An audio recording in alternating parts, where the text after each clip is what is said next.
Good morning. I hope you are doing well this morning.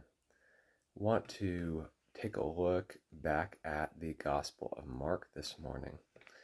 Mark chapter 5, verses 21 through the end of the chapter, there are two intertwined stories about a woman first about a synagogue leader whose daughter is sick and on the point of death, and then a woman with a discharge of blood that has been continuing for a long time who comes to Jesus.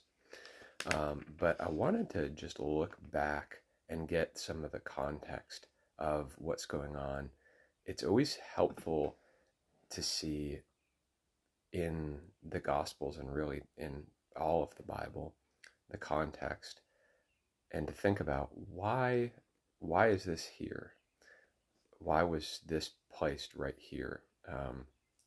We know that according to the Gospel of John, there is more that Jesus did than what was written down. In John 21, it says that, if all that he had done was written down, I don't suppose that the world could hold the books that could be written. So there's clearly more. And also just looking at the Gospel of John, there's material that isn't included. And also at the Gospel of Luke. And so we know that there was more that exists than that was written down. So we know that the Gospel authors were selective in both what they report and then also sometimes the order in which they report it. So some, like Luke, I believe, is saying that he's recording an orderly report. The idea being, my understanding is chronological, whereas Mark and Matthew can be more thematic. And in the first half of Mark, the gospel writer is inspired by the Holy Spirit, is focusing especially on who is Jesus, and then the second half, and the pivot point really is Mark chapter 8, when Jesus asks the disciples, "Who do you say that I am?" and gives the response to that. The second half is, what did Jesus come to do? Now, that's not to say there's nothing about what he came to do in the first half, and there's nothing about who he is in the second half. It's the question is, what's the emphasis? And I wanted to note that what's come before, what we're going to look at is the parable of the sower, which is talking about, the seed being sown and what is the response of the soil to the seed, essentially. Is it good soil, or is it one of the not good soils? Is it bearing fruit? And then right after that, in the other parables that talk about essentially response, you have this story of Jesus calming the storm, and the final statement that's made is, who then is this man that even the wind and the sea obey him? So who is this man? So who is Jesus? And then what is the response to him? So in this section, I believe, going back even before those parables, there were some different responses to Jesus. You had his family come and say he's out of his mind. You had the scribes saying that he's casting out demons by Beelzebul, the prince of demons. And within last time we saw Jesus healing this a man with demons, casting out demons, and this man being restored to a right mind, and him begging Jesus to follow him, but then the crowd saying, "Jesus, we want you to leave." So now this is following right on the heels of that. So this double response of faith by the man, "I want to follow you," and then "We want you gone. We want you to leave our area," by the crowd. So now we come to a story that falls right on the heels of that. Like I said, kind of two stories. And one of the key points of this is going to be response, and we're going to see responses of faith. So this is an encouragement. We see responses of faith to Jesus. And when Jesus had crossed again in the boat to the other side, a great crowd gathered about him, and he was beside the sea. And I just wanted to note, one of the things that I thought about here is, you think about timing. so much of our lives is timing. And if Jesus hadn't been told, leave, and hadn't said, okay, I will leave from the other side, he wouldn't have gotten to this side when he did. And these events are very timely. We're going to see, it's kind of right place, right time. So it just makes me think about God's exquisite timing. Then came one of the rulers of the synagogue, Jairus by name, and seeing him, he fell at his feet and implored him earnestly, saying, my little daughter is at the point of death. Come and lay your hands on her, so that she may be made well and live. And he went with him. So this shows desperation and faith. Desperation, falling at his feet, imploring him earnestly. And then the faith, come and lay your hands on her, so that she may be made well and live. He's saying, if you do this, this will be the response. This is definitely an example of faith. Coming to Jesus with an expectation that Jesus is able to solve the problem. In this case, heal. So it says, he went with him, and a great crowd followed him and thronged about him. So you've got people all around him. And there was a woman who had had a discharge of blood for 12 years, and who had suffered much under many physicians, and had spent all she had, and was no better, but rather grew worse. So this is a discharge of blood that would have made her ceremonially unclean, which would have prevented her, I'm sure, from attending synagogue. Certainly it prevented her from being in the temple. Been very alienating. Ceremonial uncleanness meant, it would have been very hard to carry on much of a social life. And not only that, but she spent all she had and wasn't made any better. So think about the desperation, when you have a medical condition that you're trying to seek healing from, and there's kind of nothing happening. But in this case, it's a medical condition that also is alienating, which really is the case for a lot of people, not necessarily intentionally, but if you have a medical condition, even today, that keeps you from being able to be around people because of lack of mobility, for example, can be alienating from society. And it's a good kind of reminder, this just a passing thought to remember those people who are struggling with that. She had heard the reports about Jesus. She had heard, and she was responding, and came up behind him in the crowd and touched his garment. For she said, if I touch even his garments, I will be made well.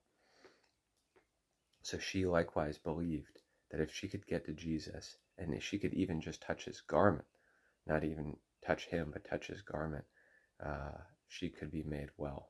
But ultimately it was him, his power, his authority. Now, as I was just reading the ESV Study Bible, and they noted this, and I thought it was a powerful thought, that in pressing through the crowd and touching Jesus, it seems, it's not explicit, and when I read Leviticus, it says anything that she sat on would be made, sat on or lied on, her bed would be unclean.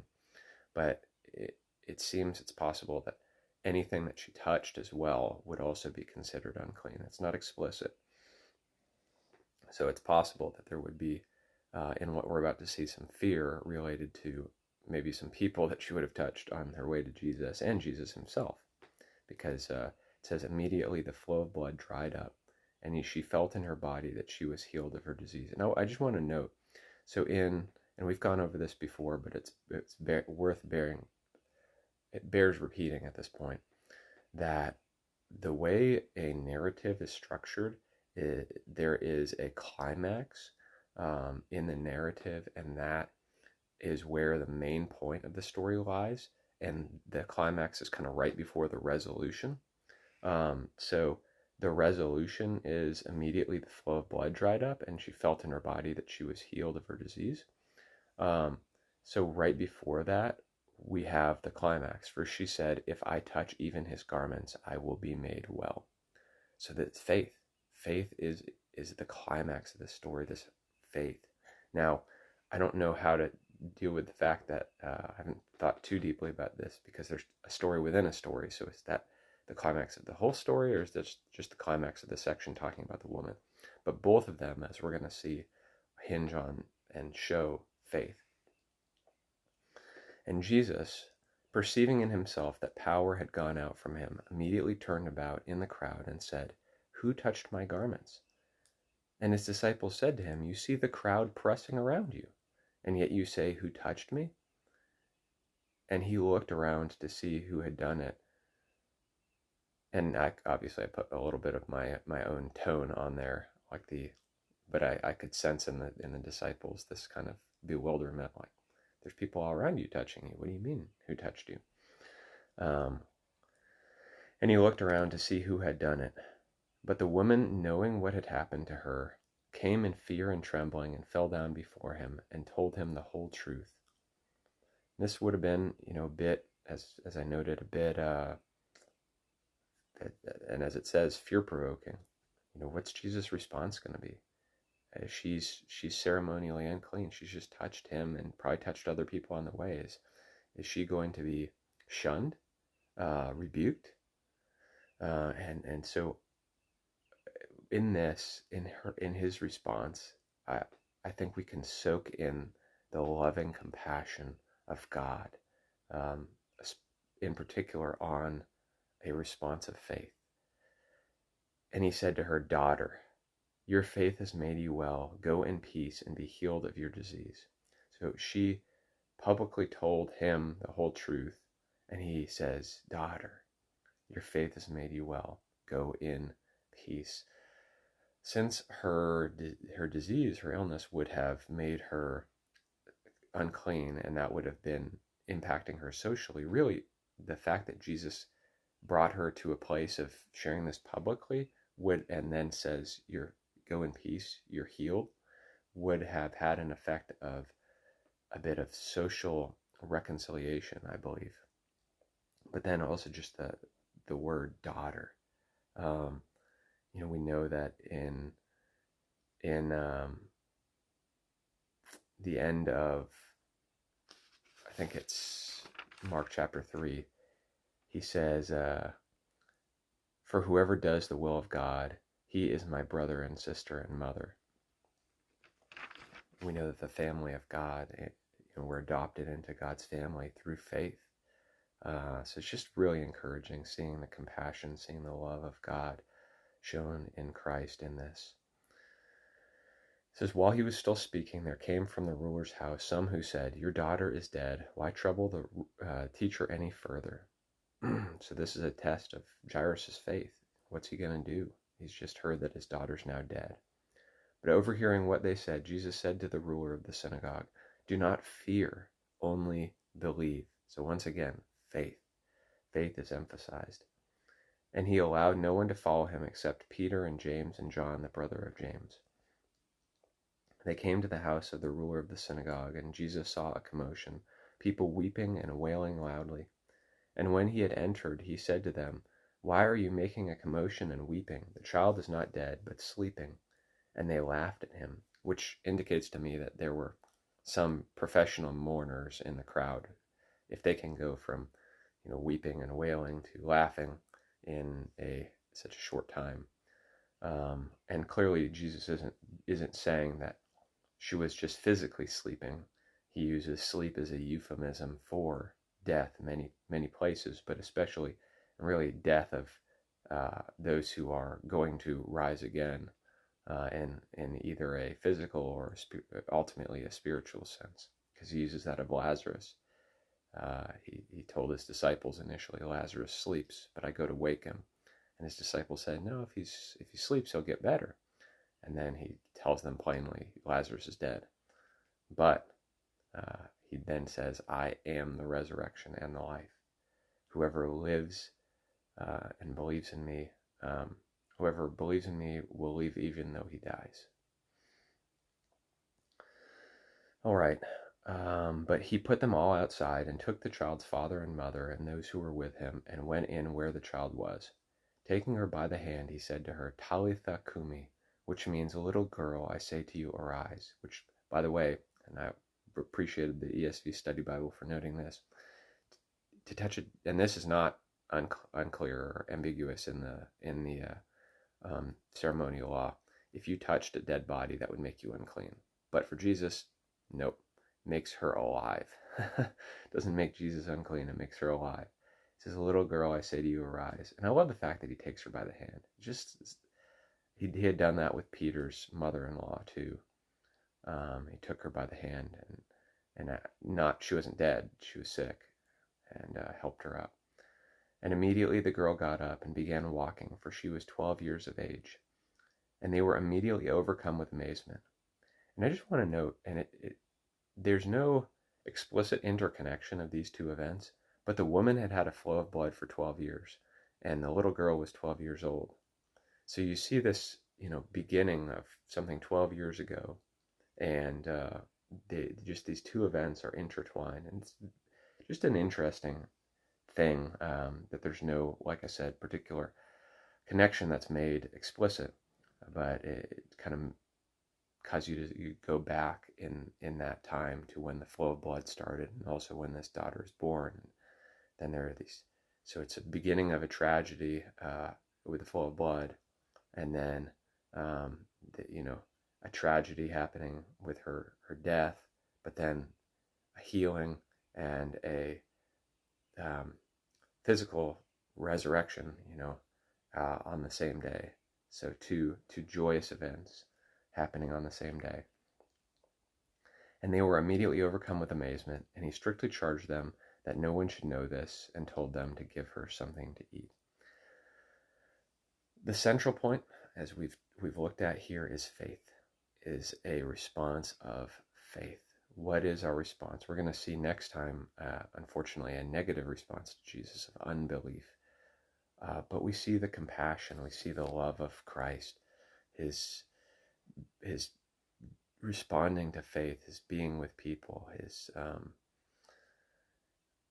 emphasis also encouraging faith. Do not fear, only believe. And the whole Gospels are written really so that we can believe, so that we can see that Jesus is a reliable Savior, so we can see the glory of God in the face of Jesus Christ and believe. So may the Lord give us grace today to help us to believe in Jesus, to respond in faith, and to bring our struggles and trials to him. We see two examples of people coming. What does faith do? It comes to Jesus. Faith says, he is able. He is able. Yes, I have a struggle. I have something that I can't deal with, and I'm going to bring it to Jesus. We've noted before that there is full healing for all who trust in Jesus, not necessarily on this side, in this age, but in the resurrection, there will be 100% full healing for all who trust in Jesus. So we can bring all our struggles. Peter says, cast all your anxieties on him because he cares for you. So may the Lord give us grace to trust in Jesus today.